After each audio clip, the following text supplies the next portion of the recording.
400,000 feet above the Earth's surface, the Space Shuttle Columbia re-enters the atmosphere. Within moments, it'll be an erupting fireball. All 7 astronauts will be dead. Look at the chunks coming off of it! Yeah. What the heck is that? I don't know. This film counts down the final 60 minutes of a catastrophe and human tragedy, both for those on board and those supporting them on the ground. Copy. What went wrong, and could anything have been done to save Columbia?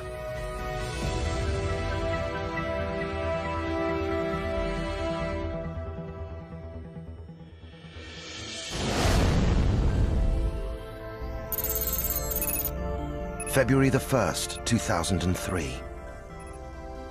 280 kilometers above the Earth. A team of NASA's top astronauts aboard the Space Shuttle Columbia prepare to re-enter the Earth's atmosphere, the most dangerous maneuver of their 16-day mission. London, Paris, Tel Aviv, Moscow, Beijing, Vancouver, New York, then London again. Around the world in 90 minutes. Their shuttle blazing in its orbit at 28,000 kilometers per hour. The astronauts experience 16 sunrises and 16 sunsets every day. Now they must return to Earth. The hour leading up to Columbia's re-entry is a flurry of activity at John F. Kennedy Space Center in Cape Canaveral, Florida. The man who must bring Columbia back to Earth is Leroy Cain, flight director. GNC flight. Just 39, he has risen through the ranks of NASA thanks to his iron nerve. Stable through the rolls. I'm a person who sort of thrives on pressure. It is a high-stress environment, and if you don't thrive and perform well in that kind of environment, it's really not a good job for you to be in. Cain knows that the lives of 7 astronauts lie in his and his team's hands. Fundamentally, the flight director is responsible for the safety and success of the mission, the safety of the crew, and the safe return of the vehicle. Whether this is flight on the flight loop, how do we look for landing? The shuttle's unique design is critical to its success. Top NASA scientist G. Scott Hubbard was one of the brains behind it. The shuttle is a very, very complex system. Probably the most complex flying machine humanity has ever built. It takes off like a rocket, it orbits like a spacecraft, it lands like an airplane. How do those targets look to you, guidance? They look good, flight. Cain heads up the mission operations team, which must decide collectively if conditions are right to bring the spacecraft safely to the ground. Flight surgeon? The program essentially entrusts the mission operations team to execute the mission. They are entrusted with this crown jewel of manned spaceflight to go execute the mission and do it safely and do it successfully and do everything within your ability to get the vehicle and the crew back at the end of the mission. So trust is huge. Okay, getting ready for the deorbit burn here in a few minutes. How do those targets look to you, guidance? They look good, flight. At 8:03 a.m., Cain begins his checklist. Okay, flight controllers, we are through step. Bringing Columbia back into the atmosphere is the most dangerous part of the mission, because re-entry exposes the shuttle to 1,500-degree heat. The first step to touchdown is the de-orbit burn, which means firing the shuttle's rockets to bring it into the Earth's atmosphere. The shuttle is computer-guided from mission control. It's up to Cain to check every system to make sure he can get the astronauts home alive. It's all systems go. When Cain gives the order, Columbia's rockets will fire, slow down, and leave orbit.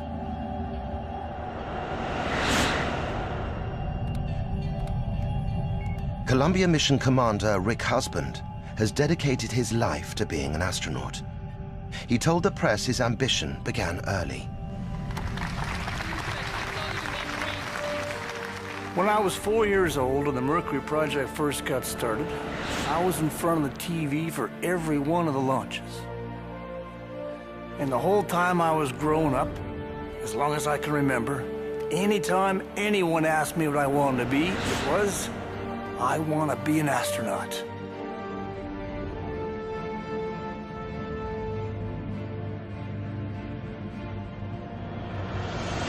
Canadian astronaut Julie Payette flew with Rick Husband on a previous shuttle mission. We were both rookies, new guys on the block, which is, you know, a particular bond because you experience this new thing, space flight, together. Rick is the Texan from Amarillo and spoke with a very distinctive Texan accent. It was a joy to fly and have this experience with him. Capcom flight. We're go for the burn.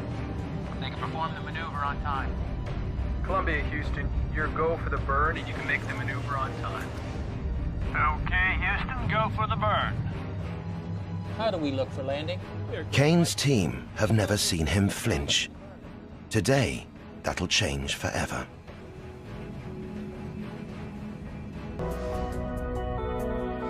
8:12 a.m. The crew of the Space Shuttle Columbia prepares to re-enter the Earth's atmosphere and begin descent to Cape Canaveral. They are scheduled to touch down in exactly 1 hour, 4 minutes. Check. OMS MPS system, okay. So what's the weather looking like in Florida? Weather conditions are sunny and clear, perfect for landing. They are NASA's best and brightest. Willie McCool, pilot. Kalpana Chawla, engineer. Michael Anderson, payload commander. Laurel Clark, zoologist. David Brown, flight surgeon. Ilan Ramon, electronics expert. Before liftoff, each of them made a statement to the press. It may be something which only a handful can do, but if you really like what you do, then you've never really lost anything. We have such a new and young crew, and we work together for so long that the relationship is something you don't quite understand. I remember Gemini and Apollo quite late into the 60s, and then Skylab and the early shuttle. The shuttle had launched 16 days earlier. Columbia was the oldest of the fleet, and this was its 28th mission. Like landing, takeoff is a high-risk time for the spacecraft and its passengers. Commander Rick Husband, as he is currently in the White Room, our pilot, Willie McCool. This is his first flight. At launch, the Columbia weighs 4.5 million pounds. Much of that weight is fuel, housed in an orange foam-covered tank directly under the shuttle. Basically, the Columbia is hardwired to a big bomb. Space exploration is a risky business. It is foolish for anyone who's in that arena to pretend to the public that there aren't significant challenges and that there aren't risks, including the risk of death and tragedy. The shuttle is a risky vehicle. It needs to be replaced. Back in 1986, the world had watched stupefied when the Space Shuttle Challenger turned into a fireball on takeoff. This terrible image scarred NASA's safety record. Almost 2 decades later, as Columbia launched, the fear of another disaster lingered. Columbia's mission had been delayed 13 times over 2 years because of technical snags. But at last, liftoff. 2, 1. We have booster ignition and liftoff of Space Shuttle Columbia with a multitude of national and international space research experiments. NASA had been under a lot of pressure to get Columbia into space after so many setbacks. When you're in a program It's got a lot of schedule pressure, a lot of budget pressure, a lot of performance requirements.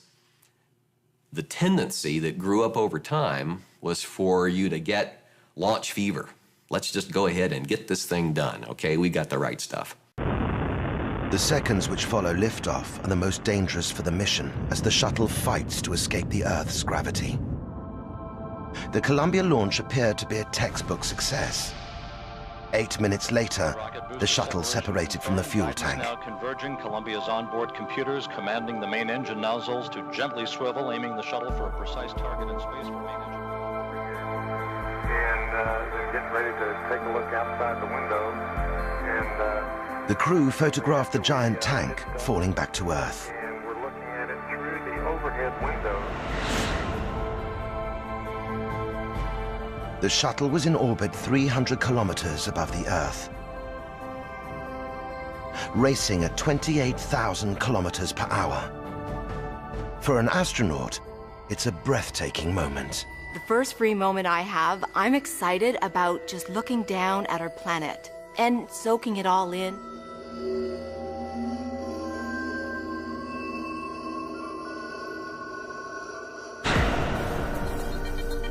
This mission was for space research.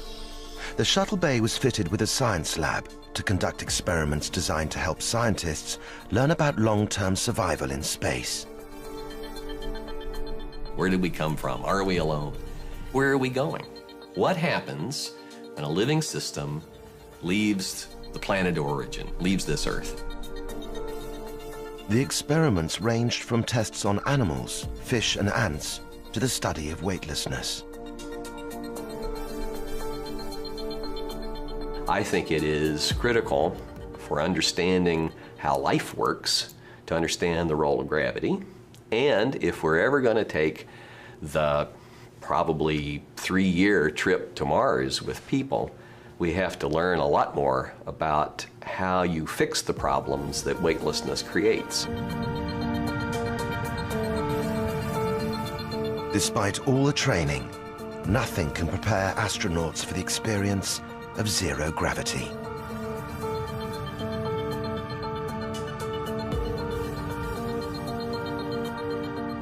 In a quarter of a second, we just go from 3 times heavier to, oh my. You're still strapped into your seat, but you can tell you're already floating in it, and then stuff starts floating in the cabin. And then your brain says, whoa, nobody told me about this. What's this about?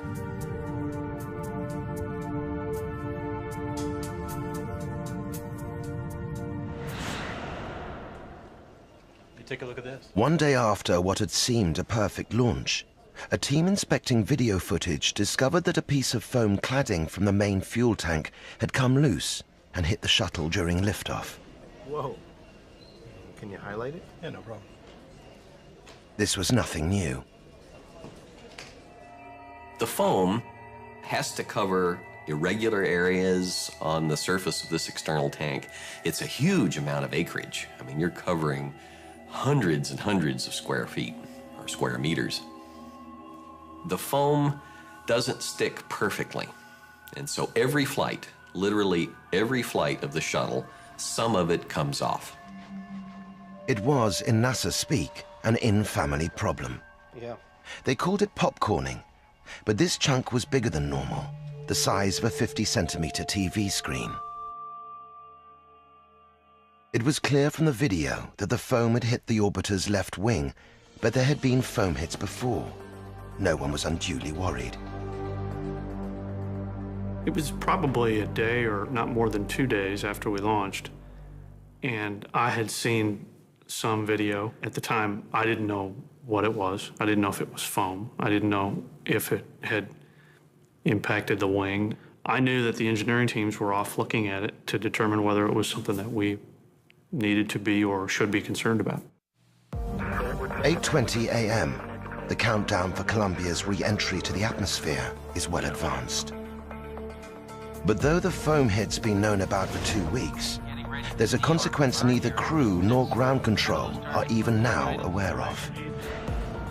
2 days into the flight, a piece of the leading edge of the left wing hit by the foam fell off.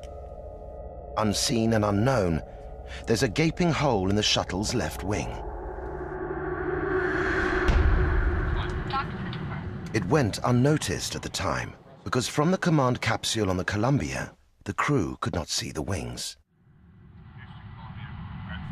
And the computer systems on the shuttle were so primitive that the data from the wing's sensors could not be processed on board.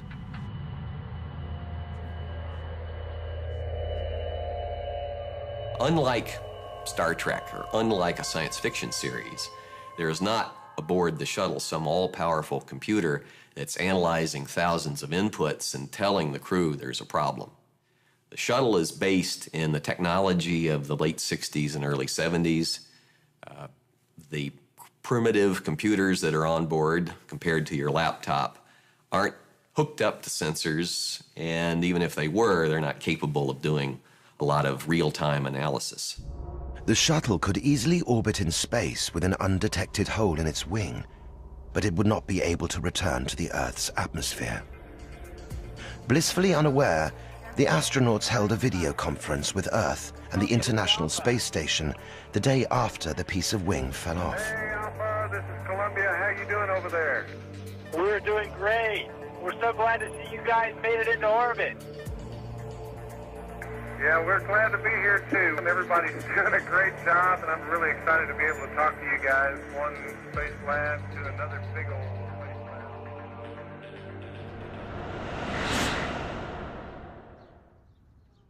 The evidence of the foam hit was brought to Columbia's mission manager, Linda Ham, who'd had 16 years' experience in the job. She had to decide what action, if any, should be taken. The big question was whether the hit had merely damaged the tiles on the outside of the wing, or whether there might be burn-through to the panels of the wing itself. She chaired a series of conference calls with NASA engineers about the potential danger. Okay, we received the data from the systems integration guys of the potential ranges of sizes and impact angles and where it might have hit, but the thermal analysis does not indicate that there is a potential for a burn-through. No burn-through means no catastrophic damage, and localized heating damage would mean a tile replacement? Well, it would mean possible impact to turnaround repairs and that sort of thing, but we don't see any kind of safety of flight issue here. The message from the NASA technicians was clear. They saw no reason to be alarmed, just the inconvenience of a longer turnaround before the next flight. What do you think? No safety of flight, no issue for this mission, nothing we're gonna have to do different. There might be a turnaround? Right. Although we could have some significant tile damage here, we don't see a safety of flight issue. Would be a turnaround issue only.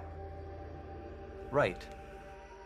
We would get vehicles back on the runway and have lots of damage of this type to the heat shield tiles in the thermal protection system. And so we had a lot of experience with dings and nicks and chunks out of tiles that turned out to be a reuse issue. And so that's what I had understood this to be. And so I didn't have any concerns as we entered into the preparations for deorbit and entry and landing. Anxious to avoid any awkward questions from the press, engineer Steve Stitch informed Commander Rick Husband of the problem. Hey, Rick. Yeah, Steve. There's one item I'd like to bring to your attention. The item is not even worth mentioning other than wanting to make sure you're not surprised by it in a question from a reporter. During ascent, at approximately 80 seconds, photo analysis shows some debris impacted the orbiter left wing. Experts have reviewed the high-speed photography and there's no concern. We have seen this same phenomenon on several other flights and there's absolutely no concern for entry. Thanks for letting me know. I've seen this happen. Look, can you get the video up to me so I can have a look and then I'll show it to my crew? Sure thing. Safe ride home. Thanks, Steve. Keep up the good work. Columbia, out. NASA uplinked the tape to the shuttle. Rick Husband showed it to the crew. No one was alarmed. They all knew it had happened before. But some NASA engineers thought that not enough had been done to establish whether the foam hit had damaged the wing. They requested that the US Air Force use a spy satellite to get images of the orbiter in space. No, I don't believe Linda Ham and the mission management team did not seek Department of Defense photographs of the shuttle. Later, they said that they had received no formal request. that is why I do go. However, there were residual concerns among the engineers on the ground. Discussions among the management team now focused on what they could do if the foam had indeed pierced the wing. During the flight, because there's not much we can do about it. Yeah, as everybody knows, we took a hit on the left, somewhere on the left wing leading edge, and we are also talking about what you can do in the event that we do have some damage there. Right, okay. So we ought to pull Linda Ham asked for comparisons to be made with previous shuttle flights. the data from 112 or whatever the flight was, just to make sure. Yeah, and we'll do that. Then Ham delivered an explicit admission. NASA was helpless. You know, I really don't think there's much we can do. So it's not really a factor with this flight because there's nothing we can do about it. Okay.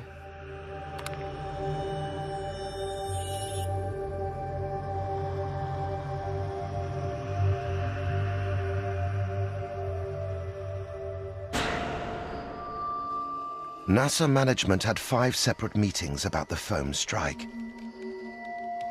Flight Director Leroy Kane recalls that every time it was on the agenda, the outcome was the same. No action needed. Help with debris hit. The Space Shuttle program was asked directly if they had any interest or desire in requesting resources outside of NASA to view the orbiter. They said no. After talking to Phil, I consider it to be a dead issue.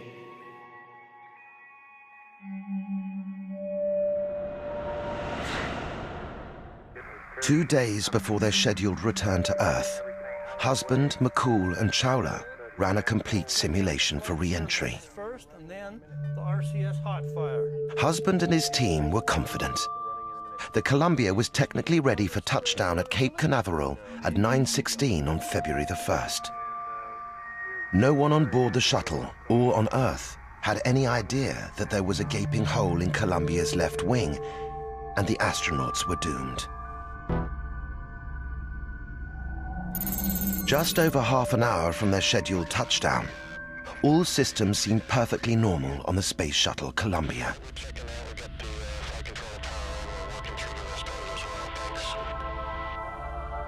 In Mission Control, Flight Director Leroy Kane feels total calm.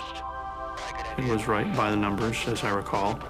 And then we worked with the crew through the post-burn checklist. There was nothing out of the norm. Everything was going really well. The systems were all performing very well. The team was really on top of its game that day. How do we look for landing? 2 minutes later, Columbia enters the discernible atmosphere, 400,000 feet above the Earth's surface.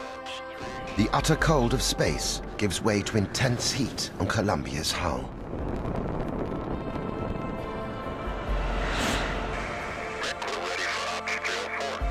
Right on cue, the temperature of the shuttle's wing soars to 1,400 degrees Celsius. Unknown to anyone, the superheated air starts to enter the wing through the undetected hole.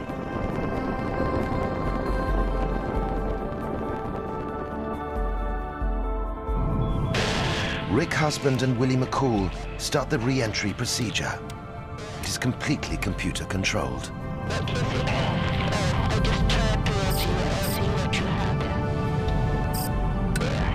Once re-entry begins, there's no turning back. Columbia slows by 800 kilometers per hour, still traveling faster than any object ever created by man.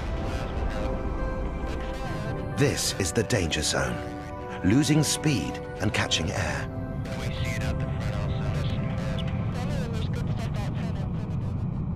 You have to go from 17,000 miles an hour to 0, sitting on a runway somewhere, in the span of just a few minutes. That means that you have to give up a huge amount of energy in a short period of time, that translates into a lot of heat. Inside the command capsule, the astronauts stare in awe at the raging heat outside the glowing windows. This is amazing. It's really getting really bright out there. Yeah, you definitely don't want to be outside now. They have seen it before, but it never ceases to amaze.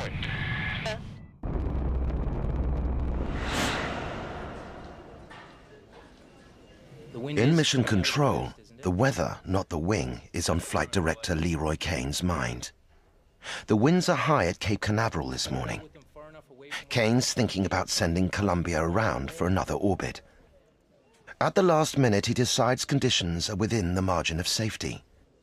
He gives approval for the planned touchdown in Florida. There is just one anomaly.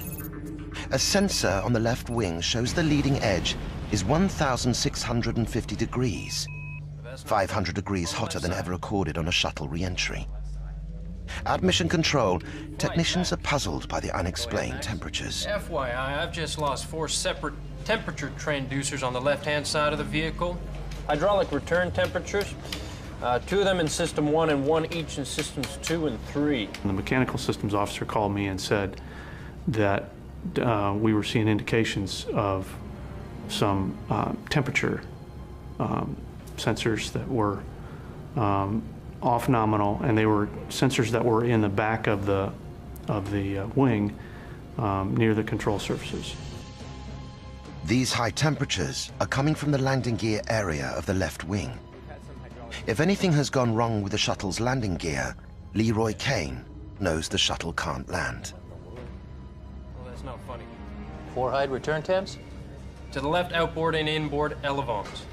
The technicians struggle to interpret the data coming in from the shuttle's hydraulics. MDM or anything at all? I mean, you're telling me you lost them at exactly the same time? Oh, no, not exactly. They were within probably 4 or 5 seconds of each other.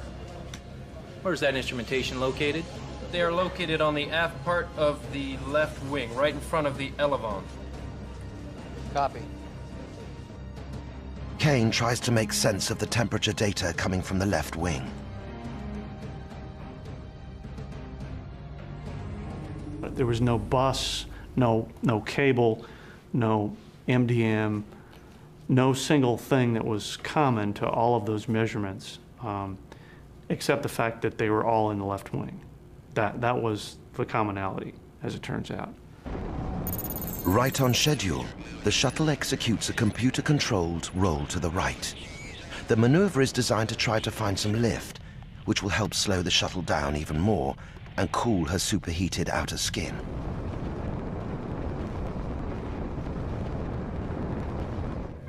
The shuttle is still doing everything that it's supposed to. Kane reassures himself the problem with the sensors on the left wing is a computer error. Copy. We began to look around the room and ask the other team members, hey, how's it look? Everything's going fine. And the reason everything else was working fine is because the orbiter was continuing to fly fine. All of the rest of the systems were continuing to function normally. Columbia seems to be performing perfectly. What no one realizes is that the breach in the left wing is pushing the thrusters into overdrive to compensate. We know now it was firing continuously in order to correct for the wing with the hole in it that was starting to disintegrate. The shuttle is now heading towards Earth at a speed of 17,000 kilometers per hour.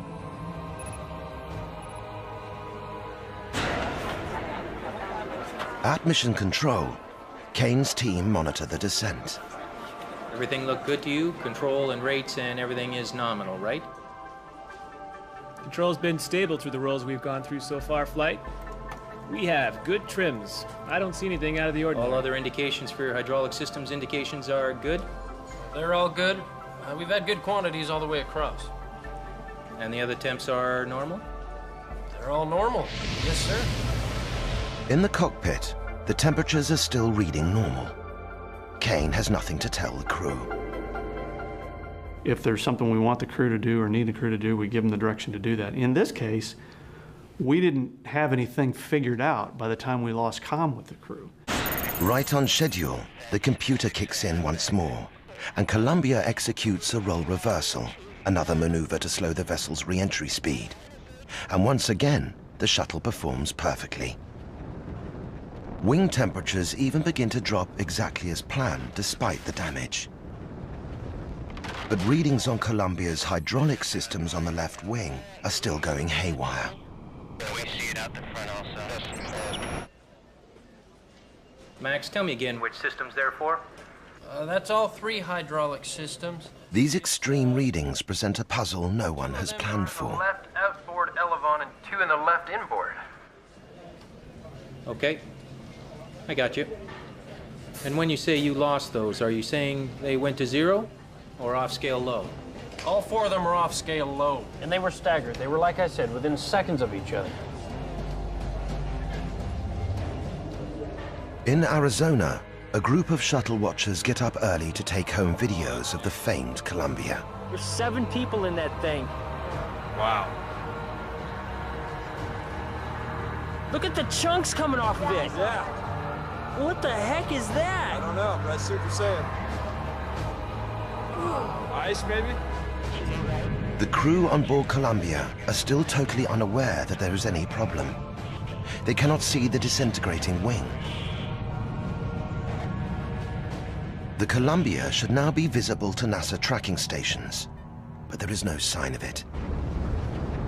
Because I asked the flight dynamics officer to verify that the systems were working the way they were supposed to, and he verified that they had been checked, and they double-checked, and they just checked them again, and they're working, and they're not seeing the orbiter in the space and time where it's supposed to be. At that point, I pretty much felt like we probably had a significant problem that we may not be able to recover from. Although I still wasn't ready to acquiesce to that. A huge piece of thermal tile flies off the shuttle. It will be the first piece of Columbia found on the ground by investigators. What was that? I don't know. The shuttle is now uncontrollable. Columbia, this is Houston. Columbia, this is Houston. Please respond. Then, a new problem from the systems tech in mission control. We just lost tire pressure on the left outboard and left inboard. Both tires. Copy. Kane's calm answer masks his confusion. Columbia, this is Houston. Please respond. Losing tire pressure means the Columbia will crash on touchdown. The loss of tire pressure is detected in the cockpit. Pressure on left outboard and left inboard, both tires. Rick Husband tries to reach mission control. These are his final recorded words. Flight Max tails are also off.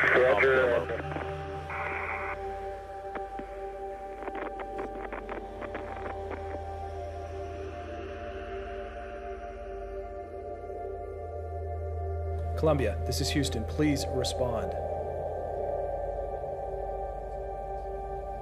Columbia, this is Houston. Please respond.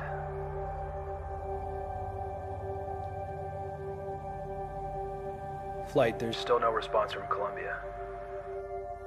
Copy. Leroy Kane's mind flashes back to the foam impact.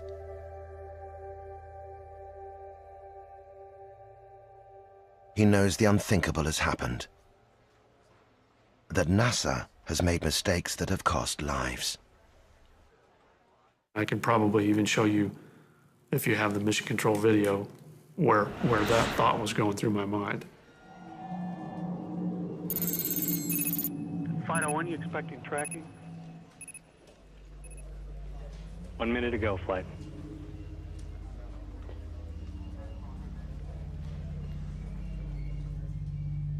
Columbia, Houston, UHF comm check.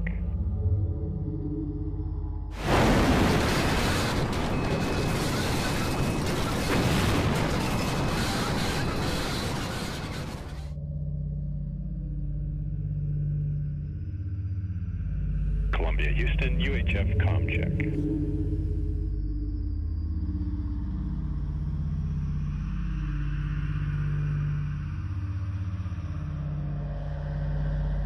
The orbiter may have started flipping around. It may have started tumbling.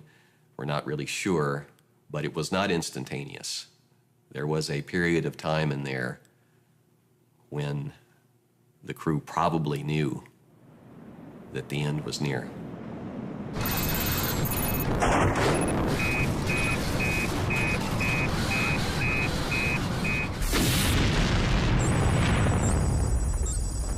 At 9 a.m., the Space Shuttle Columbia disintegrates. The flagship of the fleet, a screaming fireball over the desert.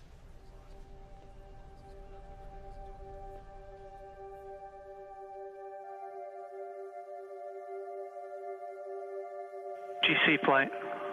Flight GC, lock the doors. Copy. Mission control is now like a crime scene that must not be contaminated. Everything in the room is vital evidence.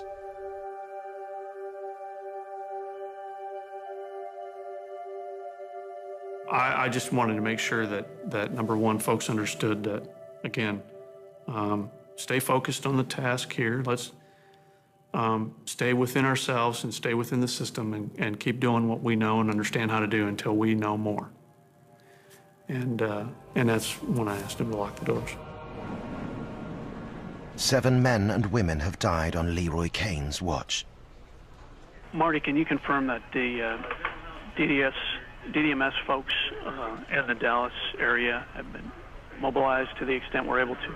Yeah, Rescue Coordination Center is mobilizing to that area. These were people that I knew, that I cared about. They were part of my, certainly part of my work family, and these are people that my kids and my wife knew and had relationships with. He was part of our family, and it was difficult to think about the fact that we may have just lost it.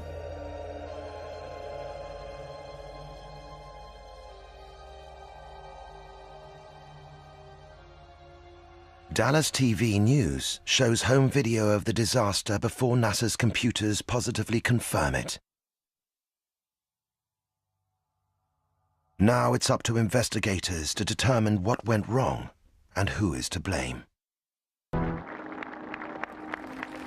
7 astronauts on the Space Shuttle Columbia are dead. Their mission was almost complete, and we lost them so close to home. The men and women of the Columbia had journeyed more than 6 million miles and were minutes away from arrival and reunion. The catastrophe that has resulted in a deadly fireball over Texas is one of NASA's worst failures.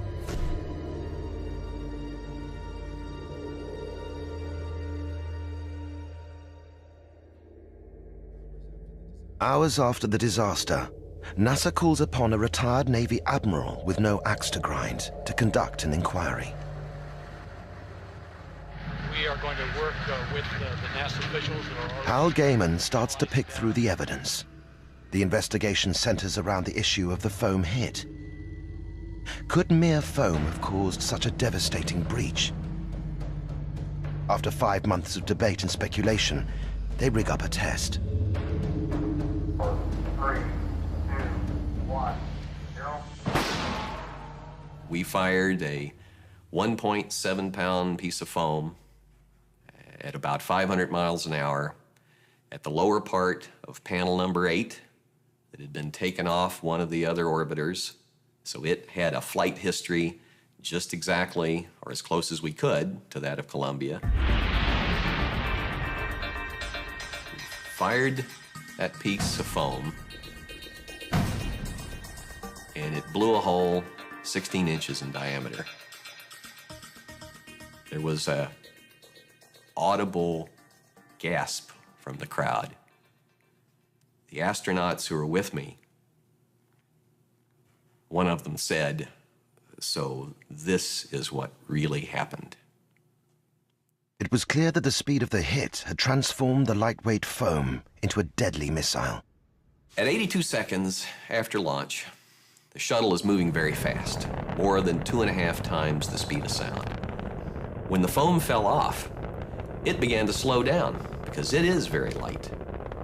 The difference in the speed of the foam and the speed of the shuttle at that point was about 500 miles an hour.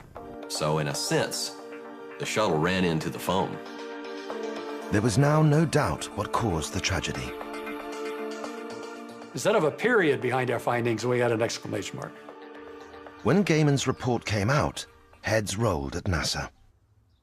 In particular, he criticized the organization in its poor communication and casual risk assessment. Process that we follow at all of our press conferences. I have a short. I mean, the shuttle program management was unsafe. They couldn't manage anything safely. I mean, they couldn't manage a bus line safely, much less a shuttle, because of the way they were organized. 3 top managers were removed from the shuttle program. There are some people who did the wrong things. They conducted serious discussions in the hallway.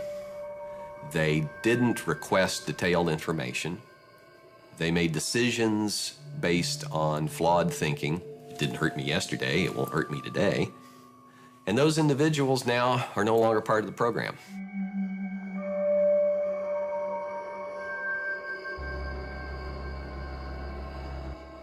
The ground team broke its covenant with the astronauts. That covenant is that when we put you up in space and while you're up in space, we will do everything we possibly can to ensure your safe return. And that they did not do everything that they could to ensure the safe return of the Columbia. But could anything have been done to save the lives of the 7 astronauts aboard Columbia? There was no onboard toolkit, so a repair would have been impossible. Scientist G. Scott Hubbard thinks a rescue could have been attempted. This country has done incredible things to rescue people over the years.